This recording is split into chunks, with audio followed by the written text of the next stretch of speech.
Hi AI అనేక సమస్యలకు కృత్రిమ మేధతో పరిష్కారం.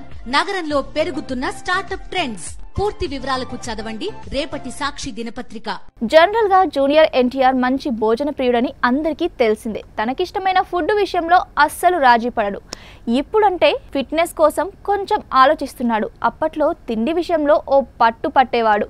దానికి తగ్గట్టే ఎన్టీఆర్ ఓ ఇంటర్వ్యూలో బావర్చి బిర్యానీ ఫ్యామిలీ ప్యాక్ ఒక్కడినే తినేస్తానని చెప్పిన వీడియో ఒకటి ఎప్పుడూ వైరల్ అవుతూ ఉంటుంది. ఎన్టీఆర్ ఇటీవలే దేవరా ప్రమోషన్స్ లో భాగంగా చెన్నైకి వెళ్లారు. ఆ ఈవెంట్ లో యాంకర్ ఎన్టీఆర్ కు వరుసగా ప్రశ్నల మీద ప్రశ్నలు వేశారు. వెంటనే ఎన్టీఆర్, మీరు నా ప్లాన్స్ మొత్తం నాశనం చేస్తున్నారు. నేను ఇక్కడి నుంచి వెళ్లేటప్పుడు దిండిగుల్ తలప కట్టి బిర్యానీ పట్టుకెళ్లాలని అనుకుంటున్నాను, కానీ మీ వల్ల అది మిస్ అవుతుందేమో అని అన్నాడు.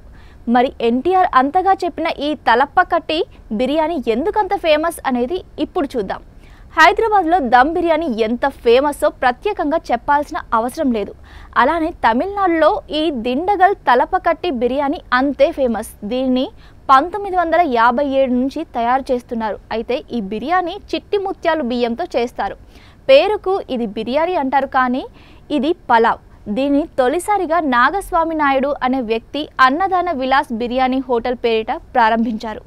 అయితే ఆయన ఎప్పుడూ తలపాగా చుట్టుకొని ఉంటారు. దీంతో కొన్నాళ్లకు దీనికి తలపా కట్టి బిర్యానీ అనే పేరు పడిపోయింది. అప్పటి నుంచి బిర్యానీ మాత్రమే కాదు, రెస్టారెంట్స్ పేరు కూడా తలప కట్టి హోటల్ గా మారిపోయింది. మొదటి నుంచి నాయుడు రుచుల విషయంలో ఏ మాత్రం రాజీ పడేవారు కాదట.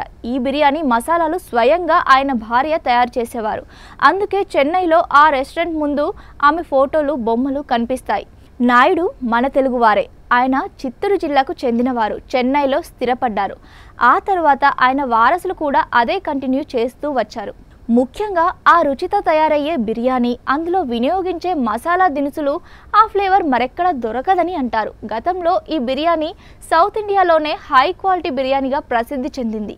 ఈ తలపాకట్టి బిర్యానీ ఎంత ఫేమస్ అంటే విదేశాల్లో కూడా ఈ రెస్టారెంట్లు ఉన్నాయి. ఈ క్రమంలోనే దక్షిణాది సినీ ప్రముఖులు, రాజకీయ నాయకులు సైతం ఈ బిర్యానీని టేస్ట్ చేసే వెళ్లేవారట. అందుకే ఎన్టీఆర్ కూడా ఈ బిర్యానీ అంటే చాలా ఇష్టమని, అందుకే ఈ బిర్యానీ కోసం స్పెషల్గా ప్రమోషన్స్లో ప్రస్తావించినట్లు సమాచారం.